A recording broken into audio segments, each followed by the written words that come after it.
Hola, ¿qué tal querida comunidad 3AM? Espero que disfruten este relato. Empezamos.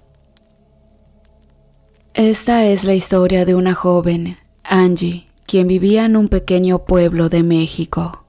Ella creía tenerlo todo. Era feliz junto a su esposo Pedro y sus 3 niños, pero parecía que algo le faltaba a su vida. No sé, tal vez la monotonía diaria la aburría. El estar siempre haciendo los quehaceres y atendiendo a su familia en todo momento, la habían hecho darse cuenta del poco tiempo que se brindaba para ella. Se paraba frente al espejo y ya no se veía linda, se sentía desarreglada y ni siquiera se reconocía. Realmente se sentía muy mal. Una tarde, había discutido con Pedro por idioteces sin sentido y, como era su costumbre, se fue con sus niños de compras. Habían visitado varias tiendas y en una de ellas, Angie, en un descuido, olvidó su cartera. Señorita, se escucha un joven quien acelera sus pasos mientras lleva consigo una cartera negra. Creo que has olvidado esto, comenta el muchacho. Qué tonta fui. Gracias a ti por regresármela. Toma, te daré este dinero por tu gesto, responde Angie. Pero no, señorita, faltaba más. Para eso estamos, vuelve a responder el empleado. Lo que has hecho no se ve todos los días. Déjame compensarte, insiste la mujer. Bueno, si fuese soltera le pediría su número y le invitaría a un café, señorita.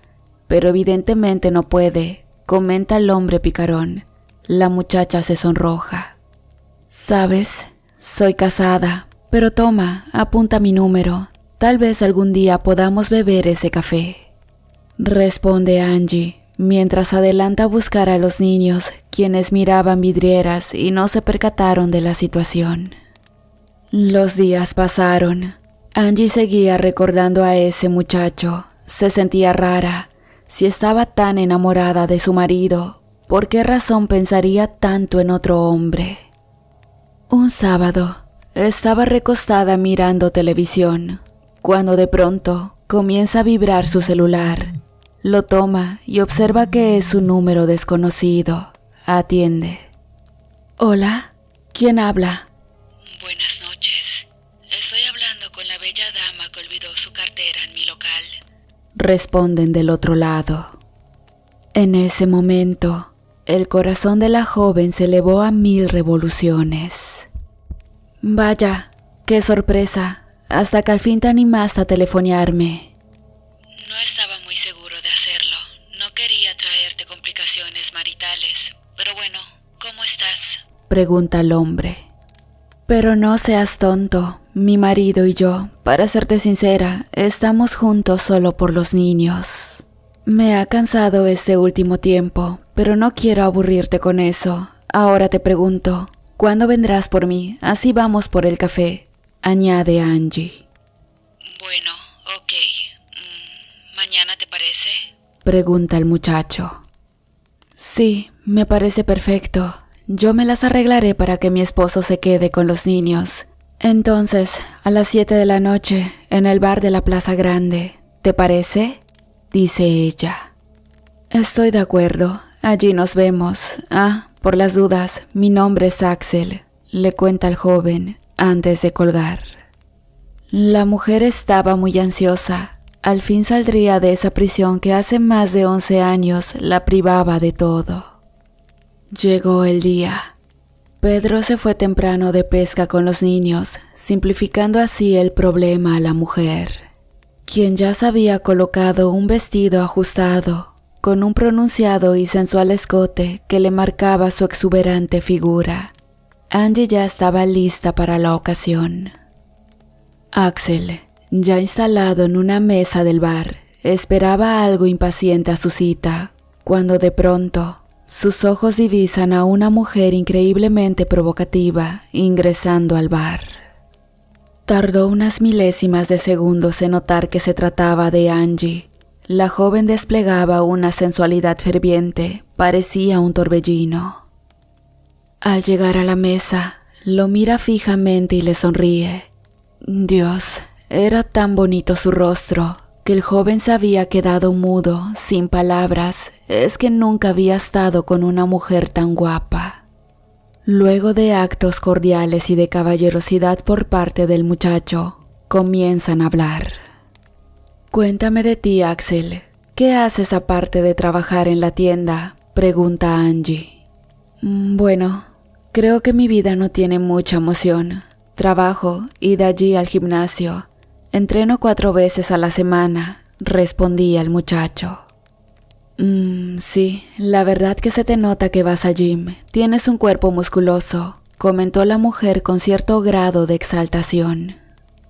Esto ponía algo nervioso al hombre, quien en su mente solo imaginaba tener entre sus brazos a la mujer. ¿Algo más que quieras saber de mí?, vuelve a preguntar Angie. Ya que viene al caso, ¿por qué estás mal con tu marido?, pregunta con intriga a Axel. Te responderé sin vueltas, ¿ok? Hace meses que me dejé de sentir conectada a él, así como lo oyes. Además, siento que ya no la traigo, pues su deseo hacia mí simplemente desapareció. Responde sin tapujos Angie, mientras observaba a un impresionado Axel. La charla continuó casi por 2 horas. Se contaron sus vidas, sus triunfos y fracasos, en fin, habían congeniado tanto que parecían conocerse de toda la vida. Hasta que de pronto, Angie tira un dardo explosivo. Creo que hay mucha gente aquí. ¿No quieres ir a un lugar más privado? Me parece buena idea, contesta Axel. Fue así como subieron a su coche y antes de marchar, él pregunta: ¿Dónde vamos? A un lugar privado donde nadie nos moleste en horas, responde Angie de forma segura. Fue entonces que terminaron encerrados en un cuarto de hotel, donde ambos jóvenes se dejaron llevar por la noche. Eran las 11 p.m. La joven se daba una ducha. Su amante estaba tirado en la cama, fumando un cigarro, mientras olfateaba el aroma exquisito de las velas aromáticas que impregnaban el cuarto. De pronto, la luz de la habitación se apaga y la puerta del cuarto es violentada. Luego, un extraño ruido se oye, acompañado de un alarido. Parecía ser Axel. Angie se apresura a salir. Axel, ¿estás bien?, pregunta con preocupación. Nadie responde. Esto pone en estado de alerta a la muchacha, quien trata de alumbrar con su celular hacia la oscuridad de la habitación. Logra ver al muchacho, boca abajo, en la cama, totalmente ensangrentado. Esto aterra a la joven, quien intenta salir para buscar ayuda, pero es interceptada por unos tipos enmascarados. Angie grita desesperada, pero nadie la iba a escuchar. Estos sujetos habían asesinado al portero y al guardia también. ¿Quiénes son? ¿Qué quieren?, asustada exclamó Angie. Ninguno de los tipos responde. Luego se incorpora un tercer malviviente, quien a la fuerza le quita la bata a la joven, dejándola completamente desnuda. Desafortunadamente la chica fue abusada por aquellos malhechores, quienes dentro de su maldad le escribieron en la espalda a punta de navaja una frase ofensiva. La aberración final fue un disparo que acabó con su sufrimiento y su vida. Esa noche de aventura termina siendo terrorífica y Angie acaba injustamente muriendo en un motel junto a su amante. El día siguiente fue un horror. Para sus hijos principalmente, y obviamente para Pedro, quien no podía no solo superar la pérdida, sino además lidiar con la infidelidad de su mujer. Todo era tristeza en el pueblo. Nadie podía creer este cruel asesinato. Los cuerpos de Angie y Axel fueron cremados y sus cenizas entregadas a sus familias, quienes a gritos exigieron justicia. Pasó un largo tiempo después de la fatídica noche, 1 año para ser exacto. Pedro había caído en un bajo mundo del alcohol, Por tal razón, le fue denegada la tenencia de sus hijos, quienes ahora vivían con su abuela materna en Acapulco. El hombre todos los días lloraba a su amada, aunque la realidad era que su problema era otro. Es que nunca superó que su difunta esposa le pusiera los cuernos. Eso le dolía aún más que la propia muerte de Angie, porque él ya no la amaba. Una mañana, Pedro estaba muy borracho en la casa. Así todo, en ese estado, decide salir a la calle a comprar una botella de ron. A duras penas logra caminar, se tambalea de lado a lado. Era vergonzoso el solo hecho de verlo. De repente, una motocicleta casi lo colisiona y el pobre Pedro, del susto, cae sobre la acera. Desde el piso, alcanza a ver a una mujer acercándose lentamente hacia él. Cuando eleva su mirada, queda paralizado. La dama en cuestión era Angie. ¿Cómo podría ser?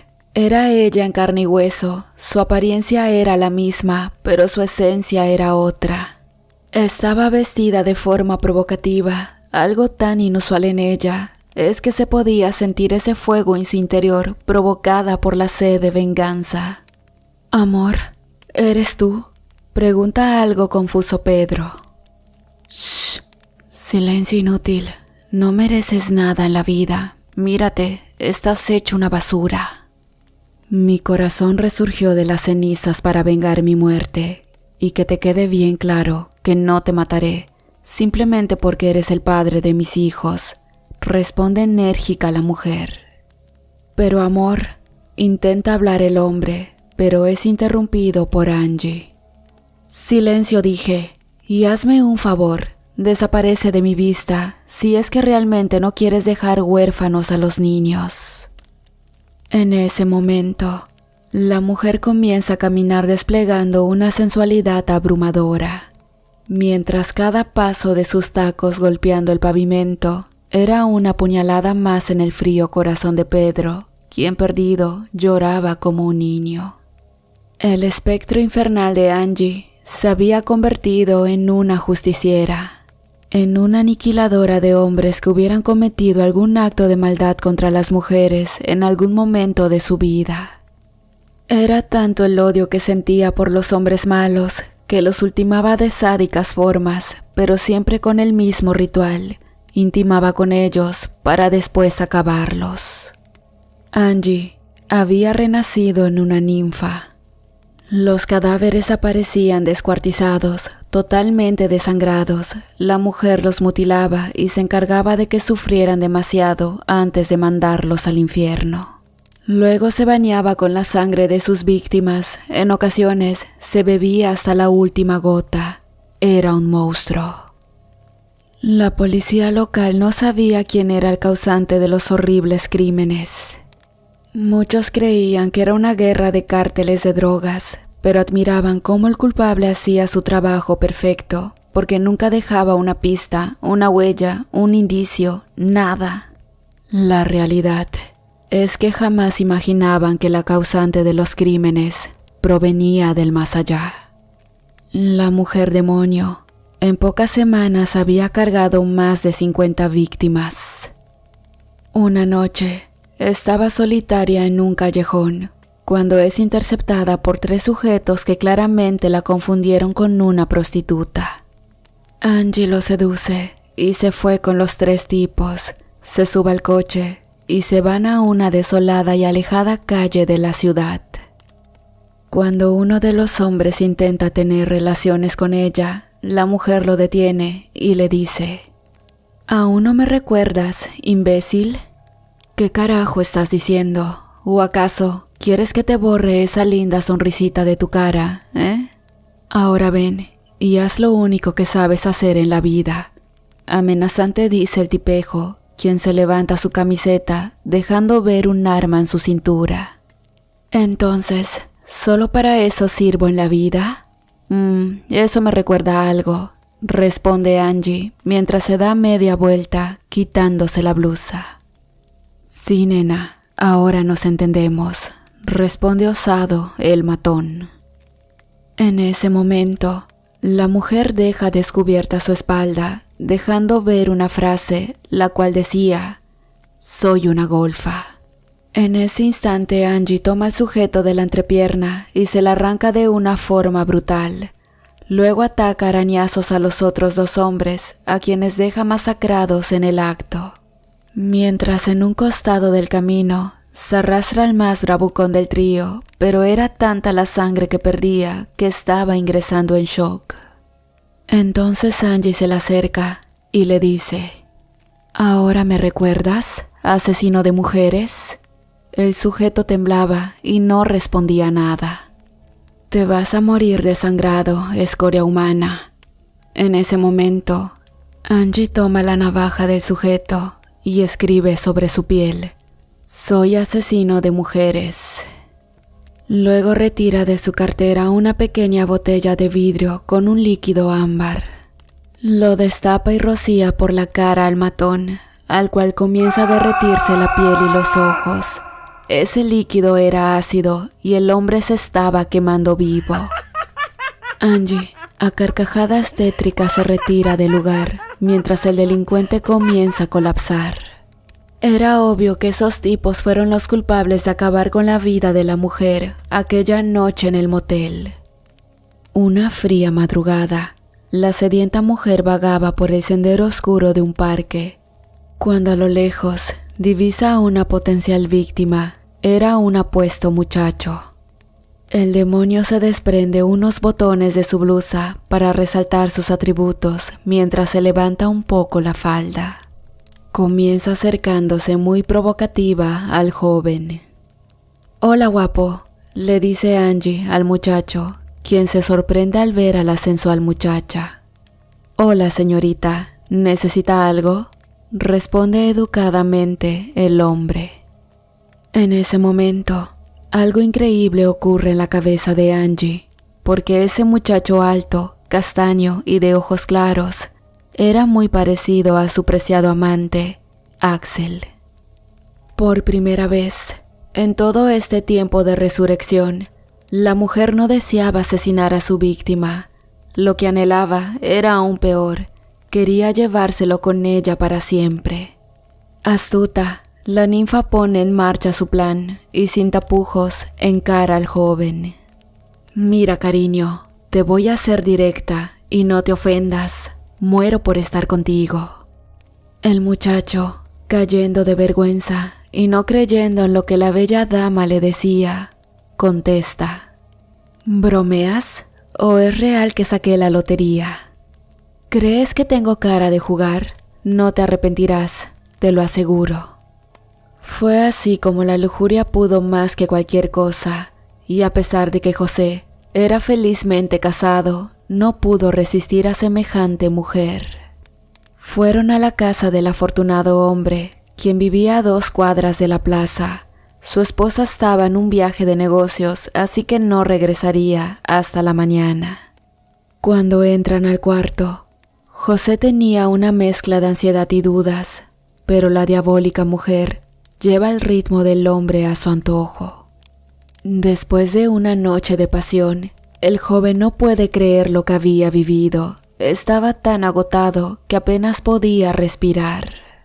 Era tan grande el cansancio que sin darse cuenta se adormece por unos segundos sobre su almohada.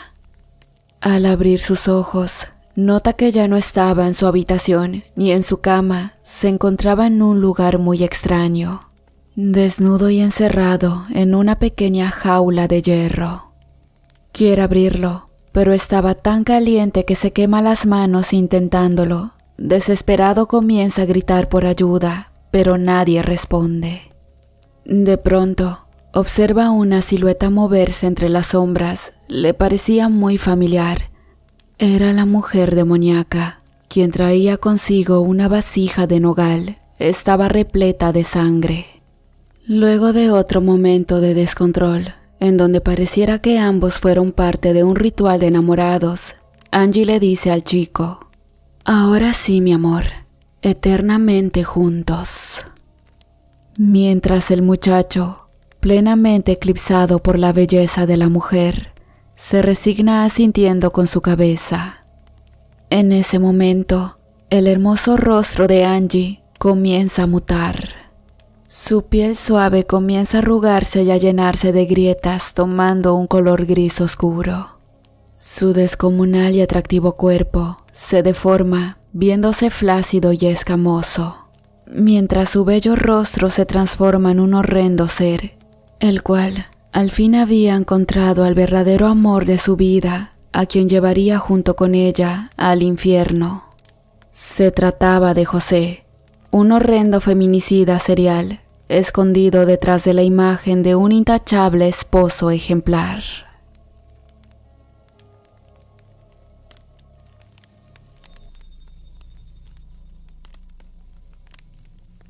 La gente piensa que las brujas no existen.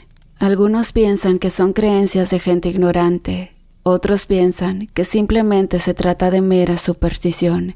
E incluso hay quien dice que son historias para asustar a los niños que se portan mal. Pero desgraciadamente eso no es así. Las brujas son reales. Son seres malvados y sin alma que hasta nuestros días siguen aterrorizando. Todo lo que les digo se basa en una experiencia que quiero contarles. Esto me sucedió cuando era una niña. En esta parte de la República Mexicana, las brujas nahualas siguen aterrorizando las zonas más apartadas donde es difícil llegar. Pero no solamente en provincia hay brujas, incluso en las ciudades han sido vistas. Por eso es difícil imaginar que en ninguna parte estamos a salvo de esas asquerosas y aterradoras aves de rapiña. Todo comenzó a inicios de los años 2000. Iba en la primaria y mi familia acostumbraba a participar y asistir a todas las fiestas religiosas de la parroquia de la comunidad.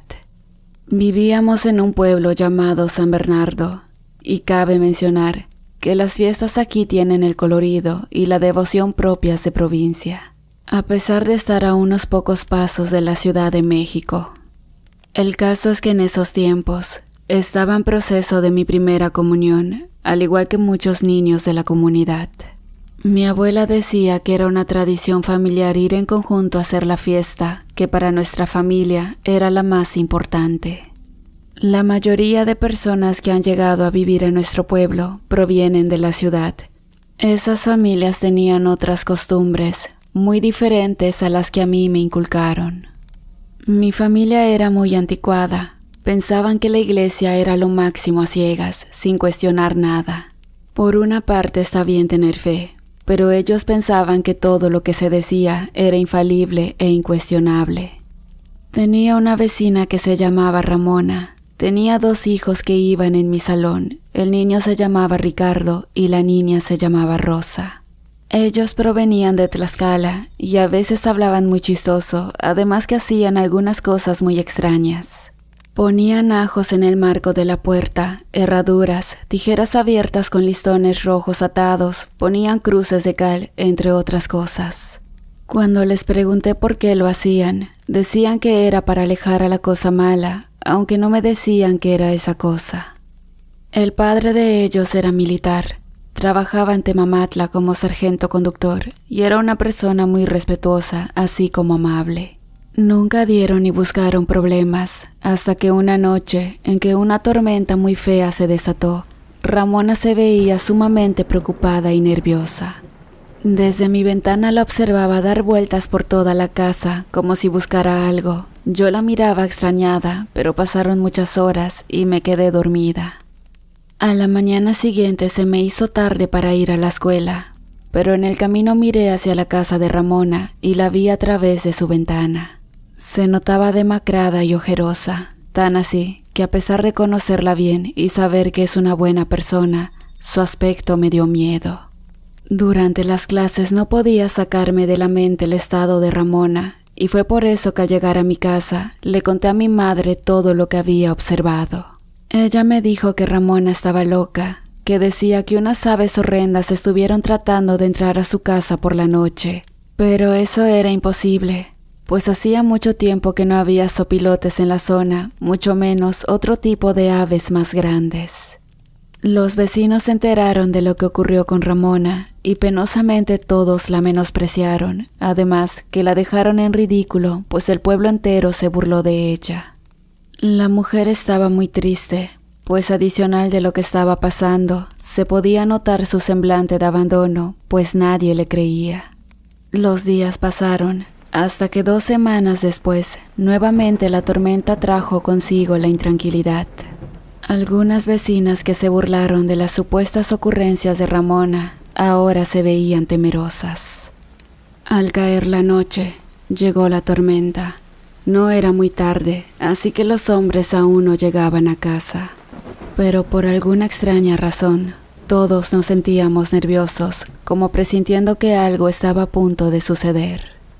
La luna se veía tétrica tras las nubes negras. El viento con fuerza ese día lloraba, arrastrando fantasmales figuras. Mi mamá y mi abuela no nos mandaron a dormir. Bajaron sus cobertores a la sala y nos dijeron que esperaríamos a nuestro padre, tíos y abuelo. Era la medianoche cuando el viento arreció, tan así que tumbó las bardas improvisadas de lámina de fierro y cartón. Los relámpagos caían muy cerca. Nunca había visto eso. Para colmo, la luz se fue en todas las casas. Hasta donde se alcanzaba a ver, el griterío generalizado no se hizo esperar, pero uno de entre todos sobresalió en una de las casas grandes, donde vivían 2 hermanas gemelas que conocía porque nos regresábamos juntas de la escuela. Nadie podía saber a qué se debía y nadie quería salir a ver, pues como les dije anteriormente, los hombres de las casas aún no regresaban debido a la tormenta. Finalmente vimos salir a algunas señoras ya grandes con garrotes y machetes, subiendo a lo que sus cansados pies les permitían con rumbo a la casa grande. A las 12:30 de la noche, finalmente llegaron los señores. Habían hecho una escala en la casa grande, siendo reprendidos por las ancianas que habían acudido al rescate de la señora, que evidentemente estaba sola. Cuando llegaron, ya era demasiado tarde. La señora dice que acostumbraban dejar abierta una de las ventanas que da a la terraza para que no se guarde el calor, pues ellos fabrican trastes de plástico a media escala, por lo que la casa siempre está muy caliente. La señora dice que cuando se fue la luz, llamó a sus trabajadores a la sala para que le hicieran compañía en lo que su esposo llegaba. Las personas que trabajaban con ella estaban platicando cuando escucharon un grito. Eran las gemelas. Se escuchó también cómo se rompían cristales en la parte de arriba de la casa. Cuando subieron, una de las gemelas estaba en el piso, mirando fijamente a la ventana. Su hermanita fue arrebatada, por lo que según testimonios de quienes les vieron, unas horrorosas y grasientas aves de aspecto y olor repugnante. Simplemente la vieron alejarse hacia los cerros con la pequeñita entre sus asquerosas garras sin que nadie pudiera hacer nada. Mi papá y mi abuelo tenían la cara de preocupación, mientras que mis tíos conversaban afuera de la casa, aunque no se les entendía nada, se miraban perturbados. A la mañana siguiente la otra gemela ya no fue al colegio. Una semana después murió de miedo por lo que había presenciado. Mientras que el señor, al no poder soportar la pérdida de las gemelas, se dio un tiro quitándose la vida. Solamente quedó la señora, Hilda se llamaba, lo supimos después. Más que triste por sus pérdidas, se notaba furiosa, llena de ira y rabia. Ella era de Durango, una mujer joven, recia y de armas tomar. Un día, bajó hasta la casa de Ramona y daba golpes en la puerta que parecía tirarla. Ricardo la reconoció y la invitó a pasar. Se pasaron toda la tarde platicando. Cuando salió ya había anochecido, ya se veía más tranquila. Agradeció la charla y se despidió.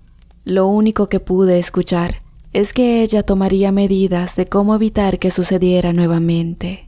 No entendí lo que dijo en ese momento, pero me quedé con esa idea rondando mi cabeza. Faltaban 2 semanas para las comuniones colectivas, cuando 2 camionetas negras de lujo llegaron a la casa de doña Hilda.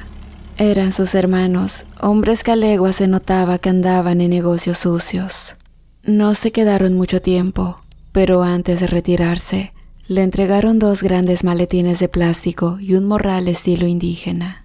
Doña Hilda, a partir de ese entonces, se comportaba muy extraño. Observaba detenidamente a los forasteros, especialmente a las mujeres viejas, como si de alguna manera buscara algo o a alguien. Muchos decían que había enloquecido, otros decían que todo lo contrario. La señora Hilda, quien es muy guapa por cierto, estaba cazando.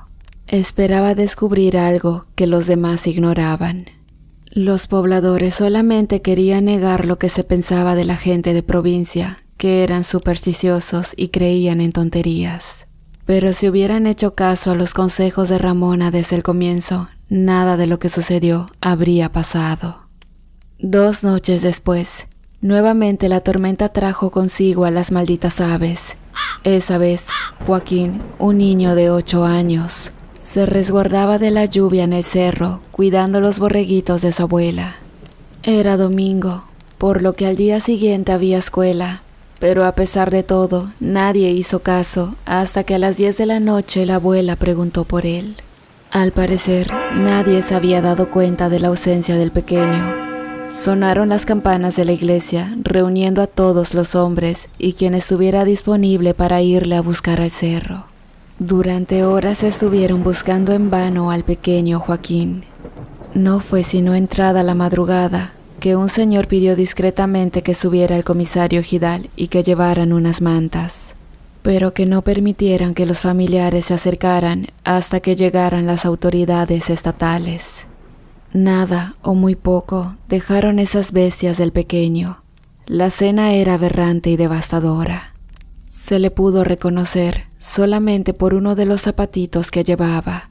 Desgraciadamente los padres de Joaquín llegaron y todo fue una horrible escena desgarradora de llanto y desolación. Al final llegó doña Hilda hecha una furia, reprochándole a los pobladores diciéndoles: «No se hagan los tontos, que no se dan cuenta que son brujas, porque tiraron de loca a Ramona. Si le hubieran hecho caso desde el comienzo, no estaríamos lamentando la pérdida de nuestros hijos». La señora notó que cada vez que no había luna o cuando la tormenta azotaba el poblado, era señal de que un niño iba a desaparecer. Y por lo que sucedió con el pequeño Joaquín, todos sabían cuál era el destino del infortunado niño que cayera en garras de esas malditas bestias. Esa noche, todos estábamos en la sala amontonados. Mis familiares no permitían que ninguno de nosotros fuera arrebatado. Esa era la consigna si la noche era tormentosa. Mi familia conversaba abiertamente de las brujas. Yo pensé que no sabían, pero lo ocultaban. Mi mamá fue la que hizo la pregunta más coherente que jamás había escuchado en toda mi vida. «Oye, ma, ¿no se supone que las brujas solamente buscan a los niños que no están bautizados?» Mi abuela soltó una carcajada entre resignada y divertida, respondiendo a mi madre que no, que solamente era una especie de propaganda que se difundía entre los católicos para crecer en adeptos y ganárselo de la costosa ceremonia. La realidad, continuó mi abuela, es que cuando esas malditas bestias le echan el ojo a un pueblo, no se largan hasta que no queda ningún infante. Tienen la facultad de echar mal de ojo, maldecir, hechizar y encantar, pero lo que verdaderamente aterra de las brujas es su forma de animal. Pueden ser enormes aves de rapiña, la gente dice que parecen buitres o guajolotes, pero son depredadoras, feroces, muy fuertes. Aparte, usan su aliento para adormecer a los que van a atacar, a modo de que cuando noten la pérdida, ya sea demasiado tarde. Cuando mi abuela terminó de hablar, todos quedamos asombrados, hasta los más valientes estaban abrazados entre sí. Finalmente le dieron la razón a Ramona y comenzaron a proteger sus casas usando amuletos propios de la creencia y la noche de las comuniones. En las celebraciones religiosas era muy común que las tradicionales ferias ambulantes se hagan presentes. Las fiestas en las casas duraron poco tiempo. Las calles se veían desiertas y desoladas, ni siquiera los perros andaban fuera. A excepción de una persona, doña Hilda estaba fuera de su casa. Fumaba un largo cigarrillo, sentada en su mecedora, con una enorme escopeta automática sobre sus piernas. Simplemente estaba esperando. ¿Pero qué es lo que esperaba? La respuesta llegó justo a las 11 de la noche de ese domingo. La neblina bajó del cerro y junto con ella, los aullidos de los perros que anunciaban la próxima tragedia. La señora se levantó y colocó el cargador a su arma, no sin antes pisar su cigarrillo para apagarlo. Prestó atención y de repente, gritos, primero uno infantil, luego gritos de mujeres. La mujer salió corriendo en dirección a la iglesia. La gente que la vio corrieron tras ella con lo que tuvieran a mano. Hachas, machetes, garrotes, todo servía. Cuando llegaron, una de esas bestias tenía sujeto a un niño de 5 años, el cual lloraba aterrado. Hilda encaró a la bestia, diciéndole: «Por fin te encuentro, maldita. Eres una cobarde, solo con niños puedes, te apuesto que a mí ni un pelo me despeinas». Mientras se carcajeaba totalmente fuera de sí, o al menos eso parecía. Todo mundo quedó boquiabierto. Nadie esperaba que Hilda retara cara a cara a esa maldita bruja, pero allí había gato encerrado.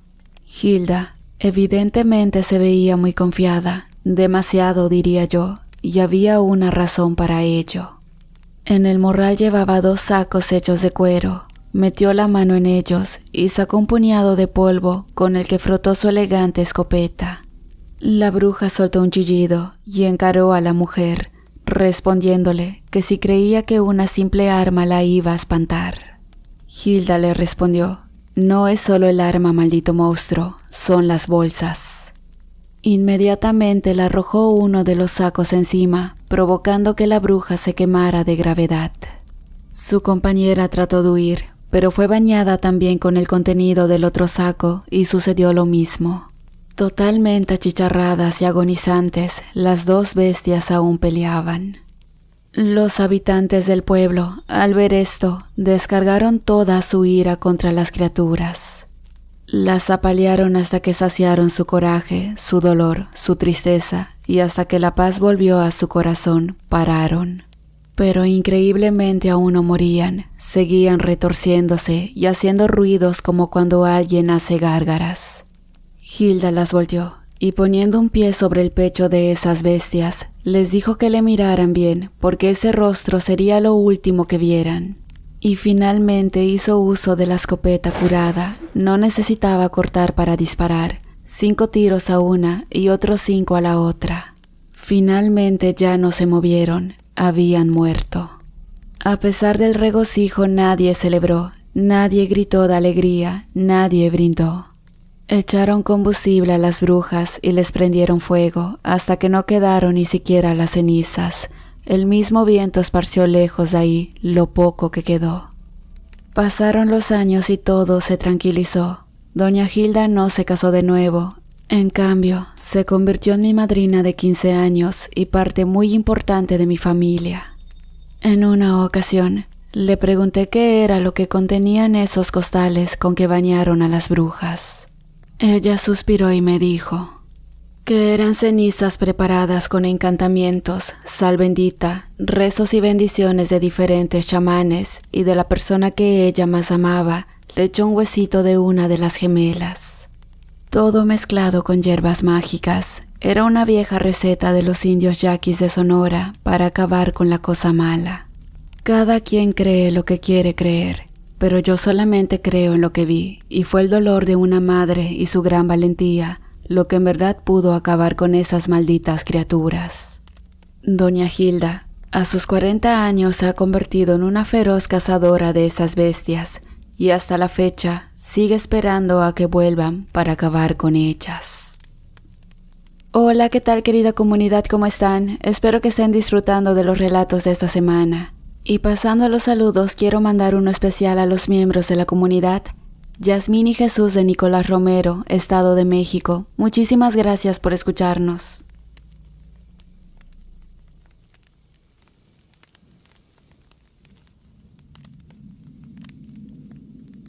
Soy Ana.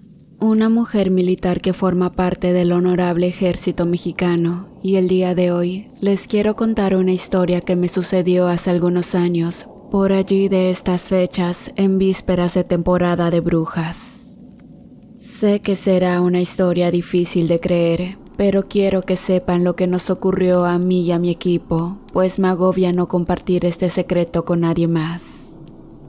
Hace unos meses me asignaron a un equipo de reconocimiento junto con otros 4 compañeros. Nuestra misión era infiltrarnos en un pueblo entre la sierra, donde se sospechaba que había una célula del narcotráfico.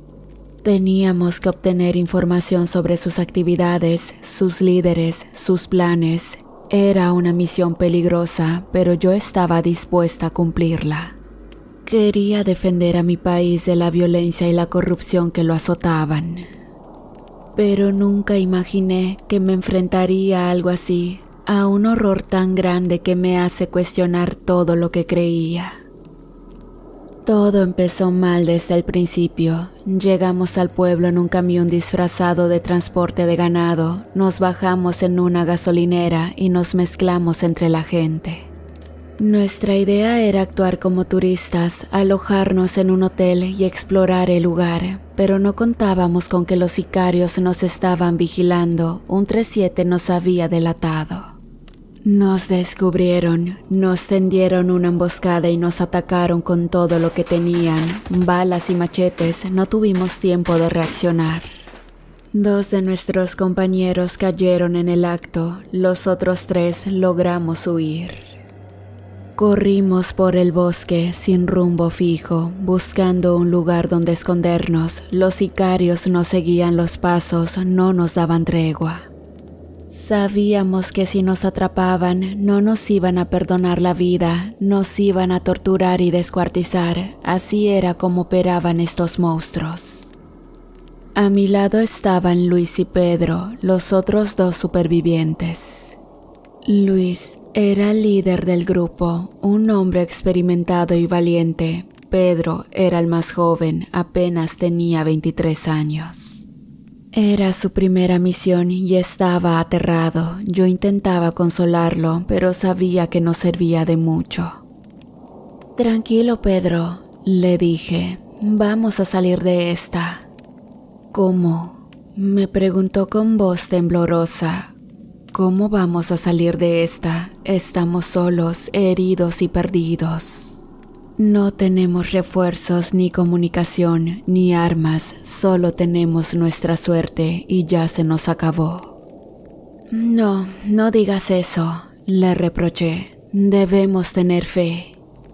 «¿Fe?», se burló. «¿Fe en qué? ¿En Dios? ¿En el ejército? ¿En nosotros mismos? No seas ingenua, Ana, estamos jodidos». Luis nos interrumpió con un gesto. «Silencio», nos ordenó. «Los escucho». Nos detuvimos y aguzamos el oído. Efectivamente se oían voces entre los árboles. Eran los sicarios que se acercaban cada vez más. «Oh, mierda», maldijo Luis. «Nos han encontrado». «¿Qué hacemos?», pregunté con pánico. Luis miró alrededor buscando una salida. «Por aquí», dijo señalando un sendero. «Vamos a seguir este camino, quizá nos lleve a algún lugar seguro». No teníamos otra opción que seguirlo. Corrimos por el sendero, esperando encontrar una casa, una cueva, una cabaña, algo que nos protegiera. Pero lo único que encontramos fue una laguna rodeada de vegetación y flores silvestres.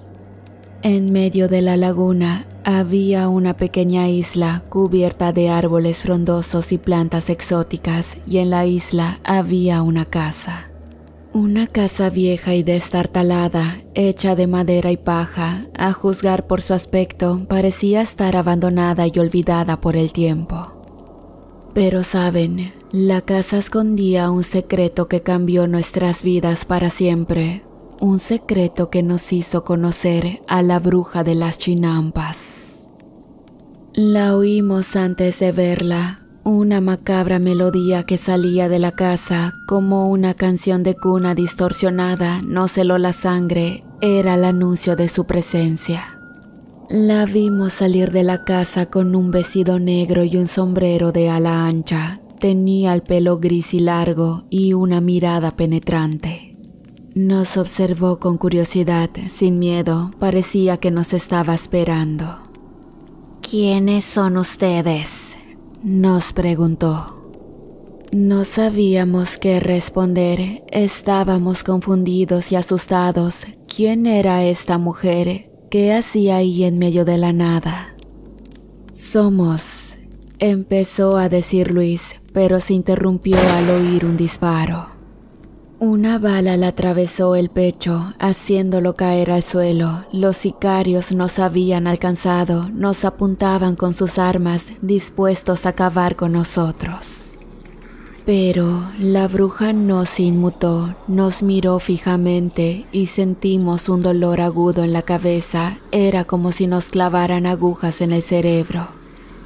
Empezamos a ver visiones horribles, a oír voces acusadoras, a sentir miedo, culpa, odio.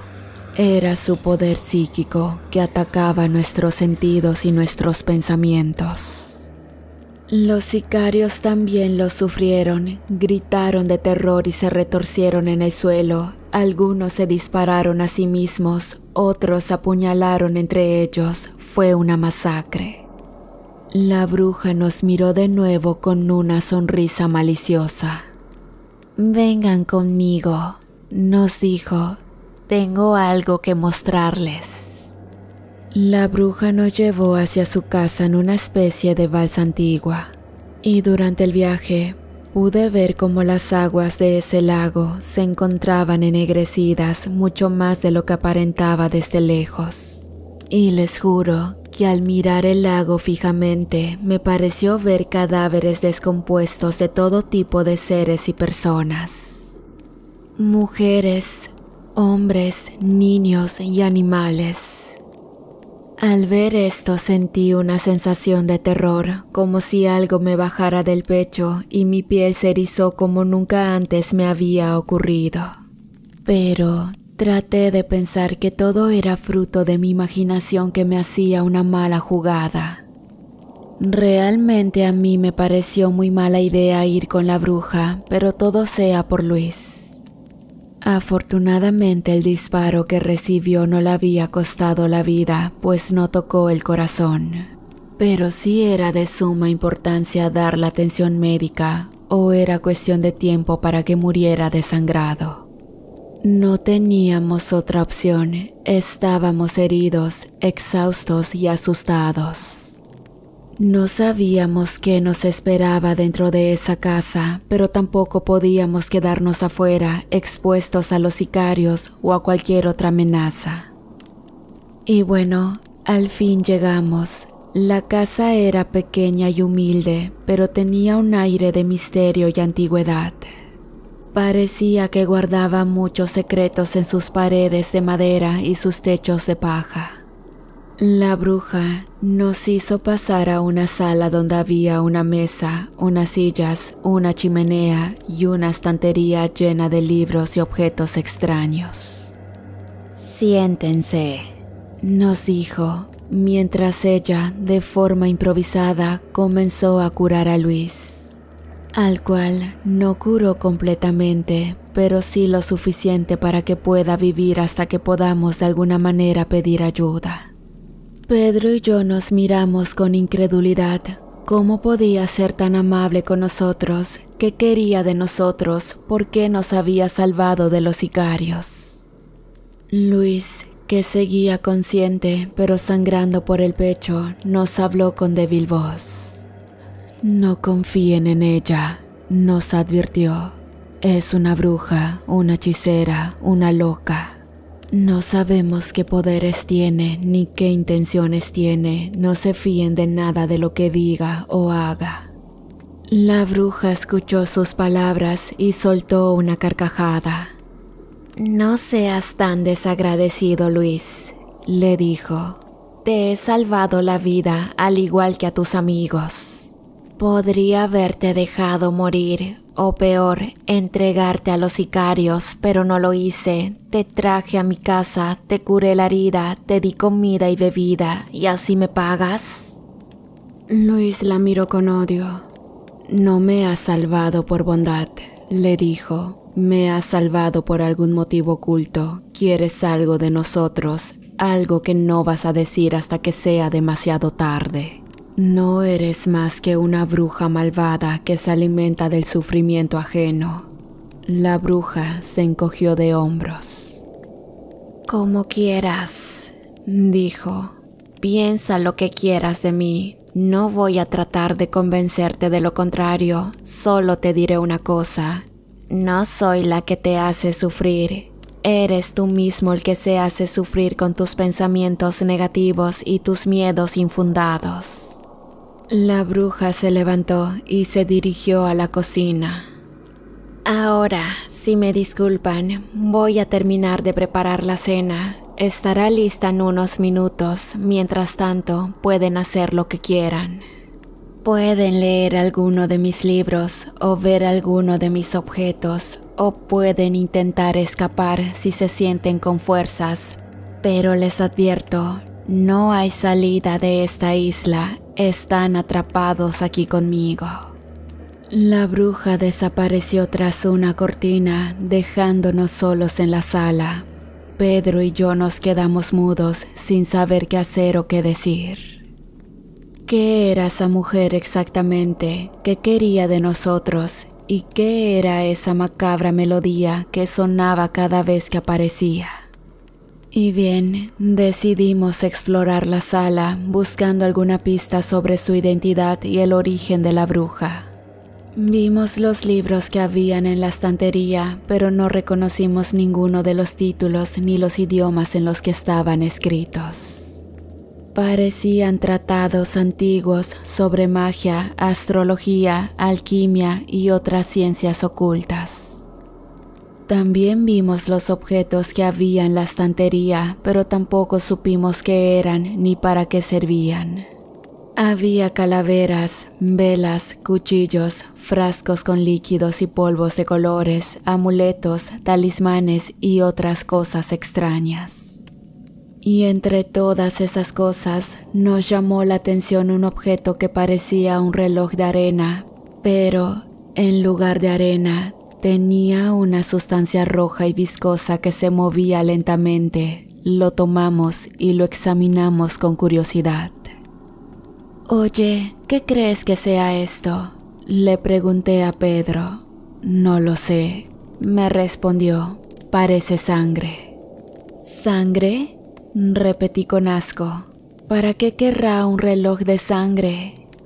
«No sé, quizás sea para medir el tiempo», sugirió Pedro, «o para hacer algún ritual». ¿Pero qué tipo de ritual?, insistí. «No lo sé, Ana. No soy un experto en brujería. Tal vez deberíamos dejarlo todo donde estaba y no tocar nada más». Pedro tenía razón. No era buena idea meterse con las cosas de la bruja. Podían ser peligrosas o estar malditas. Así que dejamos el reloj de sangre en su sitio y nos sentamos en las sillas esperando a que la bruja volviera. Pero no volvió tan pronto como esperábamos. Pasaron varios minutos y no se oyó ningún ruido en la cocina. Nos empezamos a impacientar y a preocupar. «¿Qué estará haciendo?», me preguntó Pedro. «No lo sé», le respondí. «Tal vez se haya olvidado de nosotros o tal vez nos esté preparando alguna trampa». «Oye, ¿y crees que debamos ir a ver?», me propuso Pedro. «No sé, Pedro», le dije. «No me fío de esta mujer. Puede que nos esté esperando con una escopeta o un cuchillo. O puede que nos esté esperando con un plato de comida y una copa de vino», contradijo Pedro. «No podemos quedarnos aquí sin hacer nada, Ana. Tenemos que averiguar qué quiere de nosotros y cómo podemos escapar de esta isla». Pedro tenía razón. No podíamos quedarnos aquí sin hacer nada. Teníamos que averiguar qué quería la bruja de nosotros y cómo podíamos escapar. Así que nos levantamos y nos dirigimos a la cocina, dispuestos a enfrentarnos a la bruja y a sus secretos. Pero no estábamos preparados para lo que vimos.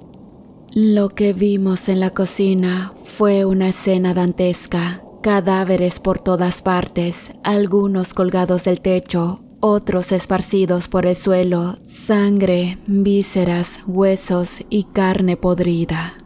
Toda la atmósfera estaba minada por un olor nauseabundo que nos hizo vomitar, y había una enorme olla sobre el fuego donde se cocinaba algo que no queríamos saber qué era. La bruja estaba allí, junto a la olla, revolviendo su contenido con una cuchara de madera. Nos miró con una sonrisa siniestra. «Bienvenidos a mi cocina», nos dijo. «Espero que tengan hambre, porque les he preparado una cena especial». Nos quedamos paralizados sin poder creer lo que veíamos. ¿Qué era esa mujer? ¿Qué hacía con esos cuerpos? ¿Qué nos iba a hacer a nosotros? Entonces, la bruja se nos acercó con la cuchara en la mano. «No se asusten, no son más que ingredientes para mi receta. Una receta muy antigua y poderosa, una receta que me da la vida eterna». La bruja nos explicó que era una bruja de las Chinampas, una secta de hechiceras que vivían en las islas artificiales del lago de Texcoco en los tiempos de los aztecas. Estas brujas practicaban una magia negra basada en el sacrificio humano y el canibalismo. Se alimentaban de la sangre y la carne de sus víctimas y usaban sus órganos y sus huesos para hacer sus conjuros y sus pociones. Ella era la última de su linaje y había sobrevivido al paso de los siglos gracias a su receta secreta. Una receta que requería de 3 ingredientes especiales: un hombre valiente, una mujer hermosa y un niño inocente. La bruja comentó con su horrible voz que ella había estado buscando esos ingredientes durante mucho tiempo, pero no los había encontrado hasta ahora. Y nosotros éramos los elegidos, los que cumplían con los requisitos para su receta. Nos dijo que Luis era el hombre valiente, yo era la mujer hermosa y Pedro era el niño inocente.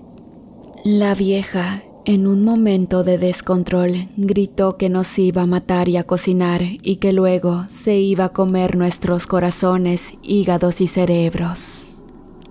Pedro fue el primero en reaccionar. Se lanzó sobre la bruja tratando de arrebatarle la cuchara, pero la bruja fue más rápida y le clavó la cuchara en el ojo, haciéndolo caer al suelo. «¡Pedro!», grité, corriendo hacia él. Pero antes de llegar a él, sentí un golpe en la cabeza que me hizo perder el equilibrio. Era Luis, que me había empujado hacia un lado. «¡Ana!», me gritó él. «¡Corre, sal de aquí!». Luis se enfrentó a la bruja con las manos desnudas. La bruja le lanzó la comida hirviendo, pero Luis lo esquivó y le respondió con un puñetazo en la cara. Pero la bruja no se inmutó y en cambio le clavó las uñas en el cuello. Y a pesar del dolor generado por la bruja, Luis me miró con determinación. «Ana, corre, busca una salida, pide ayuda». Luis me estaba dando una oportunidad de escapar, se estaba sacrificando por mí. No podía dejarlo solo, no podía abandonarlo, pero tampoco podía quedarme, no quería morir. Así que corrí hacia la puerta de la cocina, esperando encontrar una salida, pero no la encontré. La puerta estaba cerrada con llave. La bruja se rió. «No hay salida, Ana», me dijo. «Estás atrapada aquí conmigo». La bruja me miró con malicia. «Y ahora vas a hacer mi cena». Me quedé paralizada sin saber qué hacer. La bruja se acercaba a mí con una cuchara ensangrentada en la mano. Yo buscaba desesperadamente una forma de escapar, pero no la encontraba. Estaba atrapada en la cocina infernal, rodeada de cadáveres y de horror. La bruja me alcanzó y me agarró del brazo con una fuerza sobrehumana. Me arrastró hacia la olla, donde se cocinaba algo que burbujeaba y desprendía un olor nauseabundo. No te resistas, Ana. No tiene sentido. Es tu destino. Eres el ingrediente perfecto para mi receta, la mujer hermosa que me dará tu belleza. La bruja me levantó y me acercó a la olla, dispuesta a arrojarme dentro. No, por favor, no me hagas esto. Déjame vivir, déjame ir. La bruja se rió. No puedes vivir, Ana. No puedes irte. Estás condenada a morir y a ser devorada por mí. Así lo ha querido el destino, así lo ha querido la luna. La bruja miró hacia el cielo, donde se veía una luna llena y brillante. Es la noche de la luna llena, la noche más propicia para mi ritual, la noche en que la luna me da su poder y su bendición. La bruja me miró con locura. Y tú serás mi ofrenda a la luna, mi tributo a la diosa que rige las mareas y las cosechas, la diosa que me protege y me guía. La bruja me soltó el brazo y me sujetó por el cuello, apretando con fuerza. Y ahora voy a arrancarte el corazón, voy a sacarte el órgano que bombea tu sangre y tu vida, voy a ofrecérselo a la luna como símbolo de mi devoción y mi gratitud. Sacó un cuchillo de su vestido y lo alzó sobre mi pecho, dispuesta a clavármelo. Sentí un dolor insoportable, pero no por el cuchillo. Sentí un dolor en la cabeza, como si algo me explotara por dentro. Era el poder psíquico de la bruja que atacaba mi mente y mi alma. Me hizo ver visiones horribles de personas que habían muerto por su culpa o por una causa. Vi a mis padres que habían fallecido en un accidente de coche cuando era niña. Vi a mi hermano que había sido asesinado por unos ladrones cuando yo estaba en la academia militar. Vi a mis compañeros que habían caído en la emboscada de los sicarios. La bruja me hizo escuchar voces acusadoras que me reprochaban mis errores y mis fracasos. Oí a mis superiores que me decían que era un soldado incompetente y una mujer frívola. Oí a mis amigos que me decían que era una egoísta y una traidora. Oí a Luis que me decía que era una cobarde y una ingrata. La bruja me hizo sentir emociones negativas que me consumían por dentro. Sentí miedo, culpa, odio, vergüenza, tristeza, desesperación. Sentí que no valía nada, que no merecía nada, que no tenía nada. La bruja me hizo creer que estaba sola, que nadie me quería, que nadie me ayudaría, pero estaba equivocada. Pedro no estaba muerto, Pedro estaba vivo. Él se había hecho el muerto cuando la bruja le había clavado la cuchara en el ojo y había esperado el momento oportuno para actuar. Pedro había visto cómo la bruja me llevaba hacia la olla y cómo Luis se enfrentaba a ella. Al igual que vio cómo Luis caía al suelo y cómo yo quedaba a merced de la bruja. Y fue en ese instante que Pedro se había levantado y había agarrado una botella de vidrio que había sobre la mesa.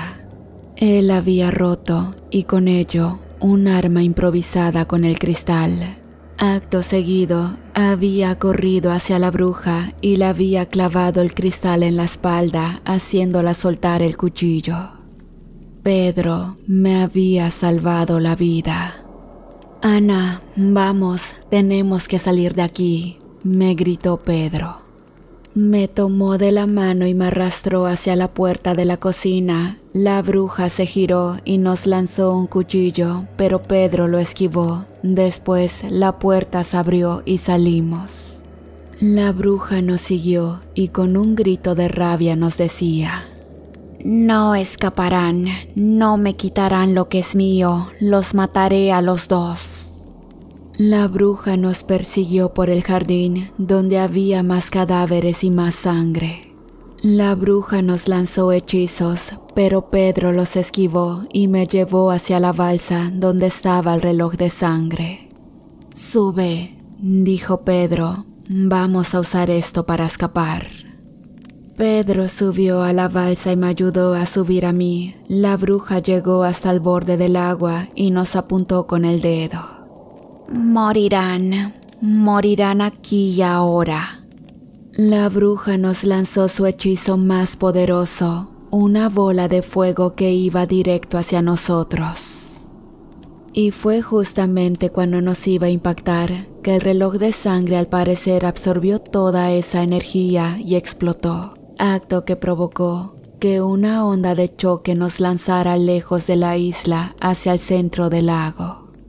La balsa se hundió y nosotros caímos al agua. La bruja también cayó al agua, pero no se movió más, había muerto. Pedro y yo nadamos hasta la orilla, donde nos esperaba una sorpresa. Había un grupo de soldados del ejército mexicano que habían llegado en helicópteros. Nos habían visto caer al agua y nos habían rescatado.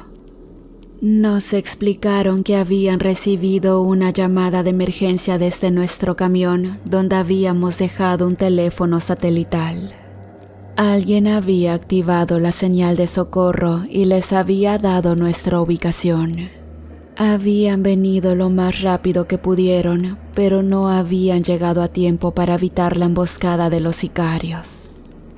Nos preguntaron qué nos había pasado y les contamos todo lo que habíamos vivido en la isla. Les hablamos de la bruja de las chinampas, de su poder psíquico, de su receta secreta y de su ritual a la luna.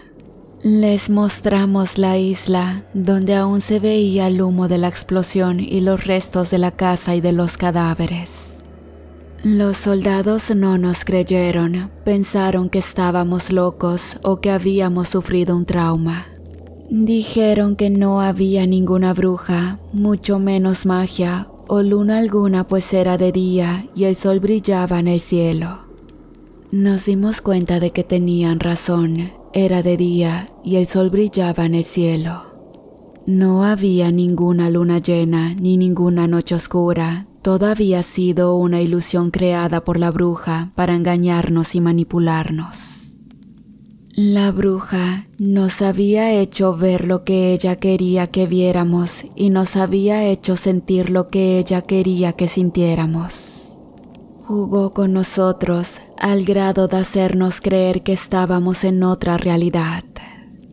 Todo lo que vivimos con los sicarios y la bruja había sido una horrible pesadilla, pero ahora la pesadilla había terminado. Ahora estábamos a salvo y éramos libres. Pedro y yo nos abrazábamos aliviados y agradecidos. Habíamos sobrevivido a la bruja de las chinampas y de su isla maldita, pero no olvidaríamos nunca lo que habíamos visto y sentido allí. Nos dolía mucho el deceso de Luis, así como también los demás compañeros que habían muerto por nuestra misión. Pero a su vez, estábamos contentos de haber escapado de ese horrible suceso. Y sin duda, no olvidaríamos nunca el horror y el misterio que se escondían en las aguas del lago.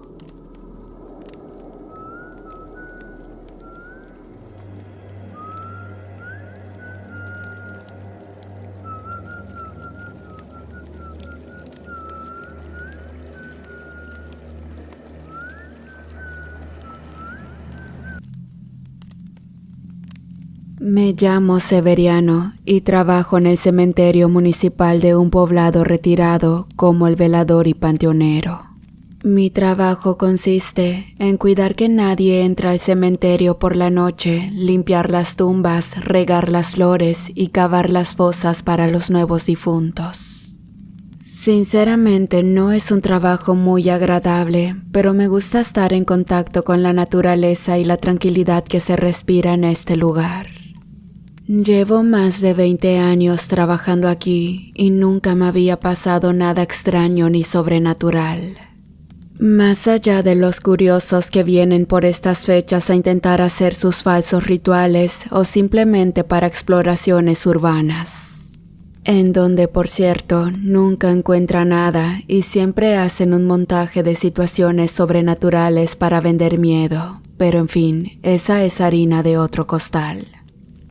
En cuanto a mí, siempre he sido una persona escéptica y racional que no cree en fantasmas ni brujería. Sin embargo, todo cambió hace unos meses cuando descubrí una tumba del cual no fui notificado. Era un día como cualquier otro. Había recién iniciado mi turno por la noche y como parte de la rutina diaria decidí dar un rondín por el cementerio para asegurarme de que todo esté en orden. Y fue entonces cuando la vi.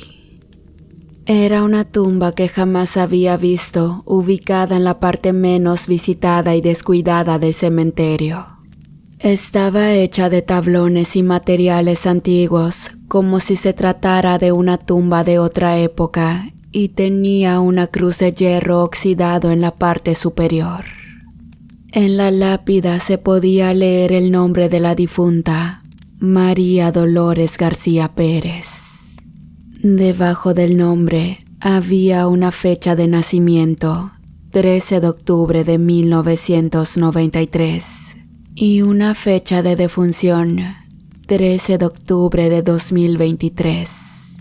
Eso significaba que había muerto el mismo día que cumplía 30 años.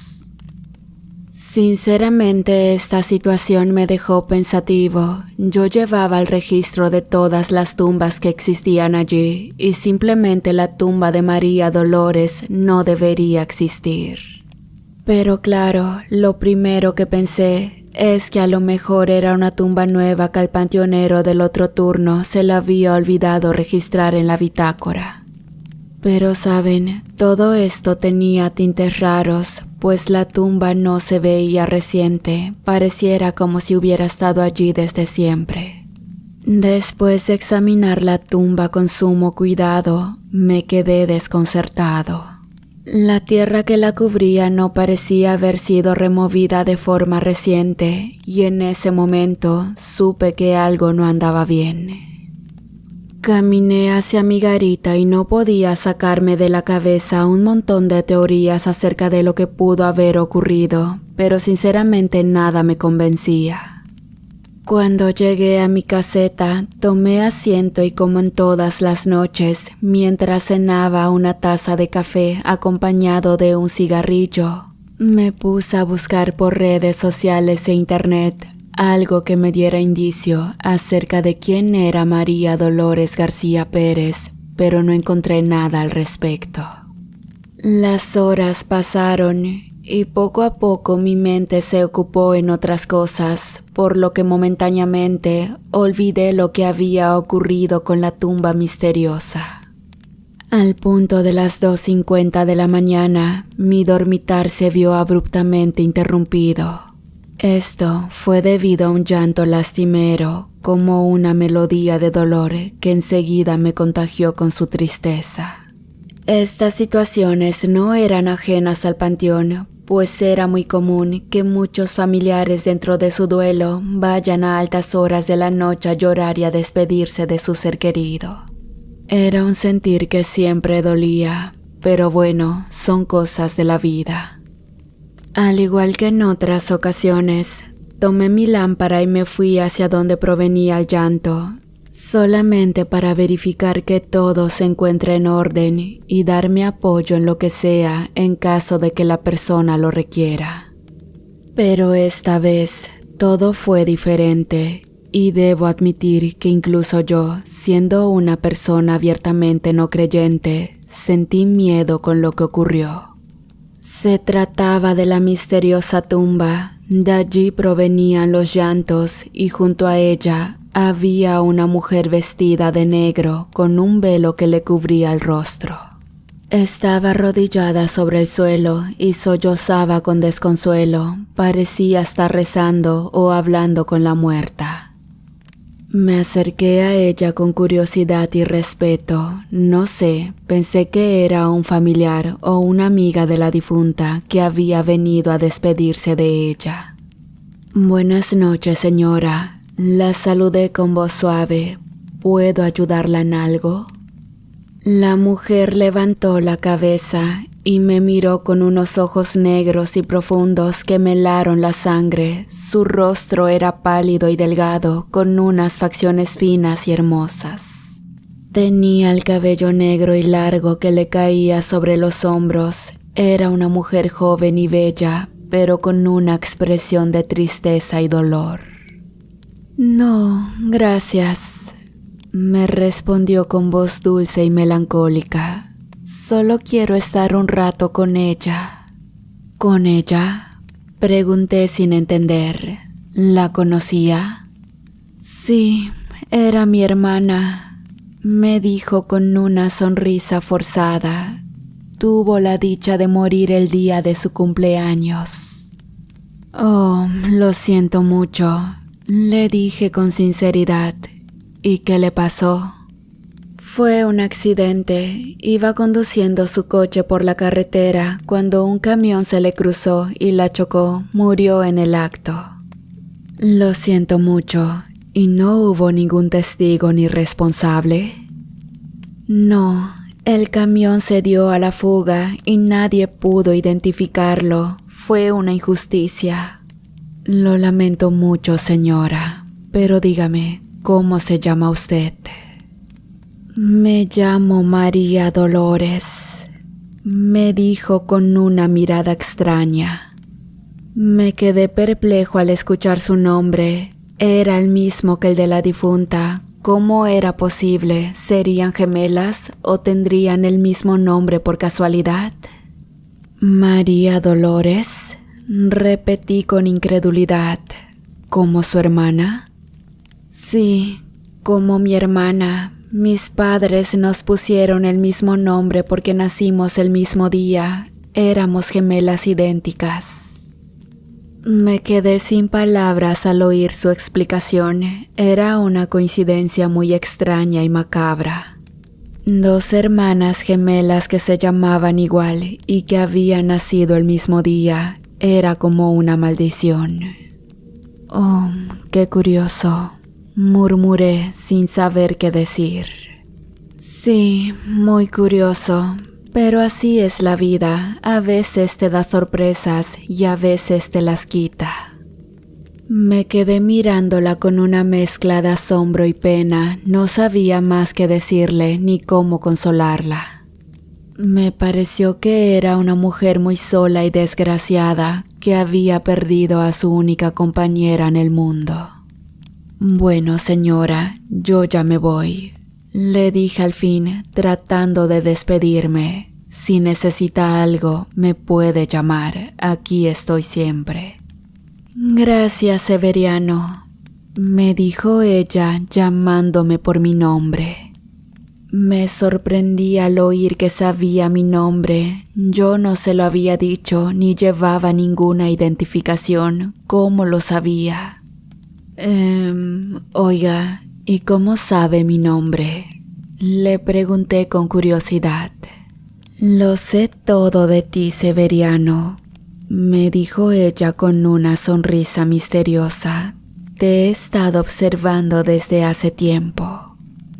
Me estremecí al escuchar sus palabras. Me dio la sensación de que había algo oscuro y peligroso en esa mujer, algo que no podía explicar ni entender. Sentí un escalofrío recorrer mi espalda y un sudor frío empapar mi frente. ¿Qué quiere decir con eso?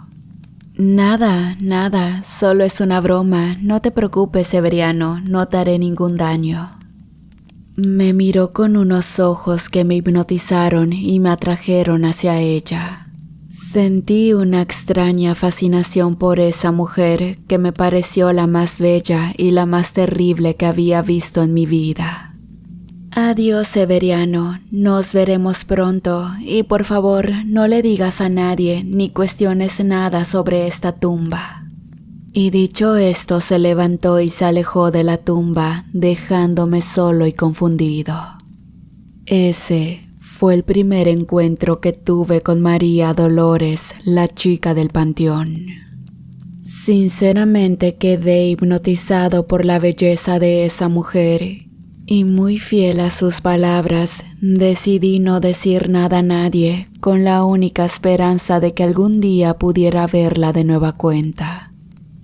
Pasaron las semanas y diario daba mis rondines, siempre esperando encontrarme con la misteriosa mujer. Pero al parecer había superado su duelo o al menos se había resignado. Así como yo también me resigné y me imaginé que nunca más volvería a verla. Sin embargo, esto no fue como pensé. Una noche fría en el que el viento soplaba más fuerte de lo común, estaba en mi garita y después de haber leído un libro de Lovecraft me dispuse a tomarme una siesta, razón por la cual programé mi alarma y cerré los ojos. Desconociendo el tiempo que había pasado, escuché unos gritos masculinos provenir del cementerio. Rápidamente tomé mi lámpara, mi macana y mi gas pimienta y luego caminé orientándome de los gritos que poco a poco fueron perdiendo su intensidad. Guiándome nada más de mi audición, perseguí el sonido hasta que fui a parar al lugar que más me inquietaba en todo el cementerio, la tumba misteriosa. Hasta este punto, debo aclarar de nuevo que yo no le temía nada, pero en ese momento un inmenso terror me invadió, pues lo que vi no se trataba de algo sobrenatural, sino algo macabro y sangriento. Una pedacería humana se dejaba ver rodeando la tumba de María Dolores, brazos, piernas y otras partes del cuerpo que se encontraban cercenadas. Lo primero que pensé es que fue obra del narco, pues en mis momentos de ocio había visto videos muy fuertes de cómo los sicarios ejecutaban a sus rivales. Pero también se me hizo muy extraño que esta escena aparezca justamente alrededor de la tumba de la chica. No dudé mucho acerca de lo que debería hacer y a toda prisa me fui hacia mi caseta, le puse llave a mi puerta y llamé a la policía. Al cabo de 30 minutos, varias patrullas llegaron al cementerio entre elementos estatales y elementos de la Guardia Nacional.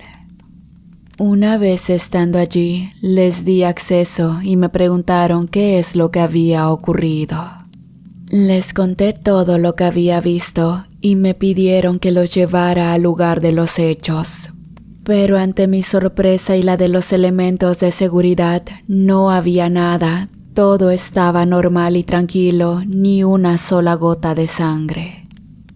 Recibí un fuerte regaño por parte de la policía y me amenazaron con llevarme preso si volvía a hacer ese tipo de bromas. Pero casi con lágrimas en los ojos, intentaba explicarles que nada había sido una broma y que yo había visto todo lo que les conté. Me miraron con un gesto de molestia y sin decir más, se marcharon. A decir verdad, no comprendía qué era lo que estaba ocurriendo, pues estaba seguro de lo que había visto. Yo no consumo alcohol y mucho menos drogas, y estando en plenitud de mi conciencia, les juro que vi el cadáver mutilado. Después de ello, una pena enorme me invadió y el resentimiento no me dejaba en paz, pues no estaba para nada contento con lo que había ocurrido. Para esos momentos me cuestionaba sobre la realidad de todo lo que había visto y vivido en los últimos días, y fue tal mi desconcierto que incluso desconfié de mi salud mental. Ese mismo sentir me hizo dudar si realmente había visto a María Dolores, hermana de la difunta. Y presa del impulso, no me salía de la cabeza que le hablara a mi jefe y le preguntara acerca del origen de aquella tumba. Después de ello transcurrieron 2 días tranquilos, hasta que de nuevo algo muy malo volvió a ocurrir. Un día, siendo aproximadamente las 10 de la noche y estando en el ejercicio de mis labores, tuve un ataque impulsivo de ansiedad. Rápidamente decidí marcarle a mi jefe para que me explicara de una vez por todas todo lo que sabía con respecto a esa tumba. Pero extrañamente, en mi cabeza empezó a repicar el susurro de una voz femenina que me decía: «No lo hagas». Bajé el teléfono para ver si alguien estaba cerca de mí, pero no había nadie. Sin embargo, aquel susurro fue persistente y lo escuchaba una y otra vez. A pesar del frío otoñal del momento, salí de la caseta y allí afuera, aquel susurro se volvió una frase más sólida, con una voz que claramente me decía que no lo haga. Como en ocasiones anteriores, orientado de mi audición y mi lámpara, me guié hasta donde provenía aquella voz y de nueva cuenta llegué a la tumba de María Dolores. En esta ocasión, la mujer que había visto anteriormente se encontraba allí sentada, pero esta vez no lloraba, pero sus ojos detonaban tristeza sin igual. No obstante, había algo que no cambiaba en ella, y era su imponente belleza, que a pesar de su palidez cada vez se hacía notar más. «Hola, Severiano», me dijo con una voz seria. En ese momento, un inesperado deceso en la temperatura se hizo sentir y con los labios temblando por el frío le contesté: «Hola». Ella sonrió y dejó entrever su blanca dentadura y luego me respondió: «Oye, muchas gracias por mantener nuestro secreto».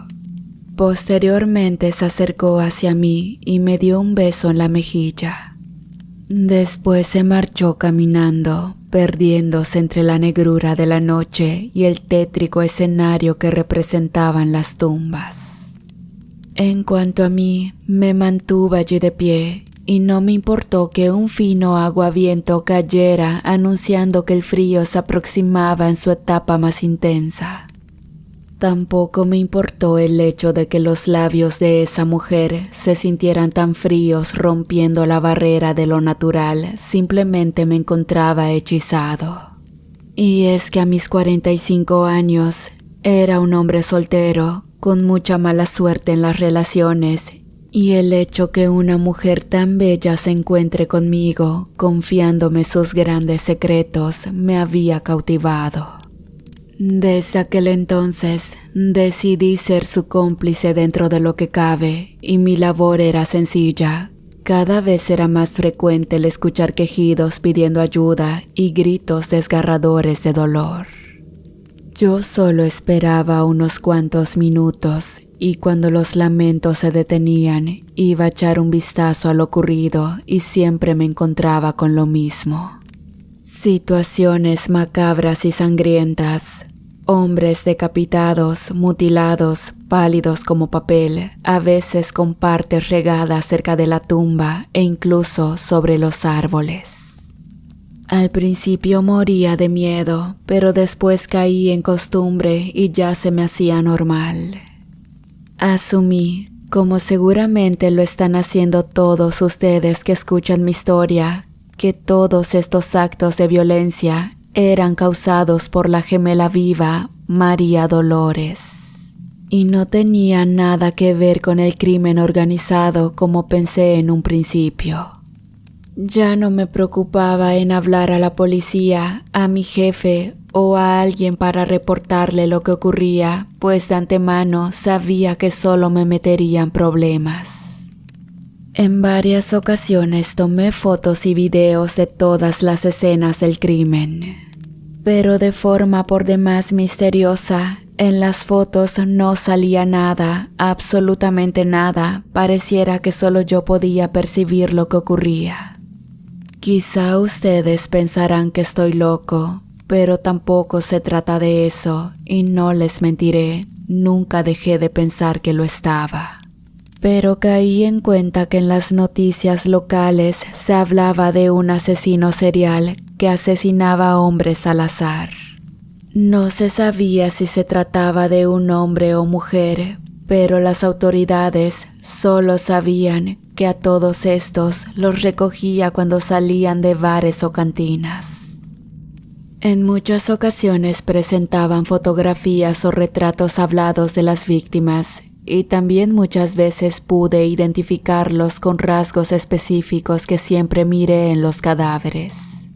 Así que bueno, después de tantas veces en las que presencié los cadáveres de las víctimas, me pude percatar que cuando un crimen estaba próximo a ocurrir, la temperatura en el cementerio descendía de forma drástica. Y fue así como un día, sintiendo un frío repentino, mi amor que crecía día a día por Maridol, como le llamé de cariño, me hizo sentir la necesidad de verla, así que caminé hacia la tumba donde se encontraba su hermana y me escondí detrás de un féretro cercano. Pasaron aproximadamente 30 minutos cuando escuché unas sonrisas y en medio de la oscuridad una pareja apareció caminando entre risas y coqueteo. Se trataba de Maridol con un hombre. En ese momento sentí como mi corazón palpitaba con fuerza y un ataque de celos me invadió. Pero eso fue mínimo, pues yo no sabía que vendría algo peor. Poco a poco los besos subieron de tono y después miré cómo tanto Maridol, así como su amante en turno, se despojaron de sus ropas y se entregaron al pecado de la lujuria. En ese momento me sentí desfallecer y una furia me invadió de golpe. Experimenté un deseo casi incontrolable de ser aquel hombre que poseía con fervor a mi mujer amada. Y a pesar de que fui testigo de cómo Maridol, de un momento a otro, atacó al hombre como si se tratara de una bestia a la que solo le importaba la sangre y la carne de su víctima.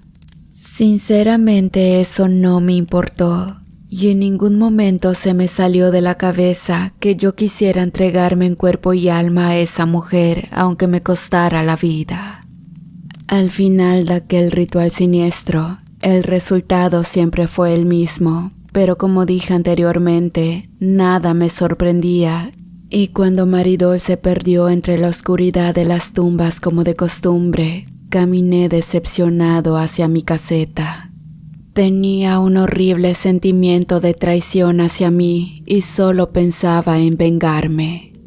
Estuve leyendo mucho y documentándome con respecto a Maridol, y después de leer lo suficiente, concluí que ella era una especie extraña de bruja o vampira, o quizás las dos. En todos los sitios que leía con respecto a ello, mencionaban que había varias formas de acabar con un demonio como aquel. Y las opciones eran rociar su cuerpo con agua bendita, hacer que una cruz bendita hiciera contacto con su cuerpo o haciendo que saliera el sol. La última opción la descarté, en definitiva, pues no tenía nada que hacer en el turno de la mañana y en ese horario hay mucho movimiento. La opción del agua bendita me parecía muy buena, pero no mejor que de la cruz bendita. Pues justamente mi madre tenía una así en la casa y básicamente solo bastaría con tomarla prestada para acabar con mi amada Maridol. Al no saber cómo llamarla para que acudiera a mí, decidí hacer algo que nunca había hecho con anterioridad y creo que tampoco haría en un futuro. Sin embargo, profanar la tumba de su hermana era la mejor opción, esperando que ella de alguna forma se enterara y acuda a salvarla. Por eso, al iniciar mi turno y al asegurarme de que ya no había nadie más en el cementerio, cerré las rejas, que por cierto nunca antes se habían cerrado, y me dirigí hacia la tumba de la gemela muerta, María Dolores. Estando allí comencé a cavar hasta llegar a la vieja caja, y después de un gran esfuerzo, pude remover la tapa. En ese instante mis ojos se abrieron en una evidente señal de sorpresa. María Dolores era idéntica a Maridol, y allí estaba lo sorprendente y siniestro de la situación. María Dolores se encontraba intacta, pálida como su hermana, con los labios rojos y la misma belleza deslumbrante. A pesar del miedo que sentía ante esta circunstancia, ya no había marcha atrás y mis ganas de venganza eran más grandes que cualquier cosa. Una vez que destapé a la chica, la dejé así, alumbrada con la luz de la luna. Sin tapar la tumba salí de su agujero, pero ante mi sorpresa, al momento de salir, justamente se encontraba Maridol frente a mí. En ese instante sentí el deceso de la temperatura como en las otras ocasiones y rápidamente aceché hacia la tumba, pero ésta se encontraba vacía. Allí comprendí que nunca había existido tal hermana gemela. Aquella tumba había servido todo este tiempo como aposento de un ser de la noche. No cabía dudas, mi hermosa musa era un vampiro. Con una mirada tierna, la joven se acercó hacia mí. Al sentirla tan cerca, mi impulso de rabia me hizo mostrarle la cruz para protegerme de ella. Pero la chica, aún mirándome con ternura, tomó la cruz y la lanzó muy lejos de mí. Al tocar la cruz, la mano de Maridol comenzó a chamuscarse y un humo con olor a carne quemada se sintió por todas partes. Pero esto pareció no importarle a Maridol, y aun cuando su mano se prendía en fuego, en ningún momento mostró señal de preocupación. Solamente al llegar muy cerca de mí, me mostró su mano, la cual se encontraba incandescente. «Investigaste bien, mi querido Severiano. La cruz bendita puede hacerme daño, como podrás observar». Luego de ello, abrió la mano y la cerró abruptamente, y de la palma nació un viento gélido que apagó el fuego enseguida, aunque las heridas de la piel quemada aún marcaban su extremidad. Posteriormente Maridol caminó hacia mí, y como por arte de magia, me quedé completamente inmóvil a pesar de que quería salir huyendo de aquel lugar. En un acto completamente inesperado, Maridol se acercó tanto a mí y luego me dio un beso en la boca, un beso apasionado que me hizo sentir vivo. Luego me miró a los ojos y me dijo: «Sé cuánto me amas y también sé que quieres estar conmigo, pero no puedo corresponderte. Si lo hiciera te estaría maldiciendo, y tu destino no sería diferente al de los hombres de los que me he alimentado. Te agradezco mucho por haber guardado el secreto, pero mi labor en este lugar ha terminado y ya no nos volveremos a ver». Después de eso, una vez más se alejó entre las penumbras del cementerio, siendo esta la última vez que la vi. Pasaron las horas y no sé en qué momento regresé a mi caseta. Me había quedado dormido, y al despertar, lo primero que hice fue ir hacia la tumba de María Dolores. Pero solo vi un pedazo de jardín con una rosa negra que sobresalía de las demás. Aparentemente nunca existió ninguna tumba en aquel lugar, o al menos no había ningún indicio de que así fuera. Al tomar mi autobús de regreso a mi casa, el chofer escuchaba la radio y allí se hablaba del asesino nocturno, como habían apodado a este asesino en serie. Después de las averiguaciones policiales, habían detectado que todas las víctimas eran parte de una secta que secuestraba tanto animales así como personas para sus rituales, y que extrañamente no habían podido dar con el paradero de ninguno, ya sean vivos o muertos. En ese momento, pensé en lo que daría la policía por saber todo lo que yo sabía, que se trataba de Maridol quien los había asesinado. Quizá primero los hacía sus amantes como una manera de robarle su esencia o vida y terminaba ese ritual devorándolos vivos. La verdad, no sé con exactitud el motivo de su existencia, pero lo que sí les puedo recomendar es que nunca se enamoren de un vampiro. Hola de nuevo, querida comunidad, ¿cómo están? Espero que hayan disfrutado muchísimo de este relato. Y como siempre, aprovechando el espacio, quiero mandar algunos saludos. Un saludo muy especial para el miembro de la comunidad, Enrique Guerrero 8046, quien nos escucha desde California. Y de igual manera, un saludo muy especial para Fernando Cruz 1668. Les agradezco muchísimo todo el apoyo que me han brindado. Espero que se encuentren bien. Saludos y que tengan un bonito fin de semana, querida comunidad.